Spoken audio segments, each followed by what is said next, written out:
আসসালামু আলাইকুম। কিছুক্ষণ আগে আমরা কিউজাই আমের স্বাদ কিরকম সেটা পরীক্ষা করলাম। এখন আমার হাতে আছে চিয়াংমাই। এটা অসাধারণ রঙের একটা আম, ফলন অনেক বেশি। এমনও হতে পারে যে আমের ভারে গাছের ডাল ভেঙে যায়। তাই আমের সৌন্দর্য দেখেই অনেকে আমটি কিনতে আগ্রহী হন। তাই বাণিজ্যিকভাবে চাষাবাদ করলে নিশ্চয় লাভবান হবে। এখন দেখা যাক এই আমের স্বাদটি কিরকম।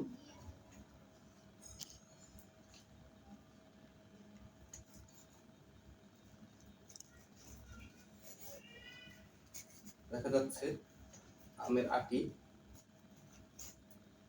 খুব পাতলা। এটা গাছ পাকা আম। এর আগে আমরা একটা আম পরীক্ষা করেছিলাম, ওটা পরিপক্ক ছিল না। এখন পরিপক্ক আমের স্বাদটা কিরকম দেখা যাক।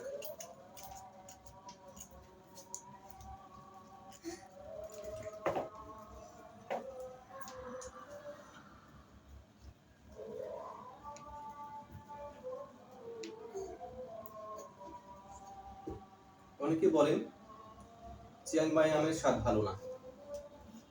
আমি বুঝিনি কি কারণে তারা বলেন। যথেষ্ট ভালো আম, যেহেতু এটা গাছ পাকা আম তার জন্য হতে পারে। এটা স্বাদ অনেক সুন্দর, ভালো মিষ্টি আছে।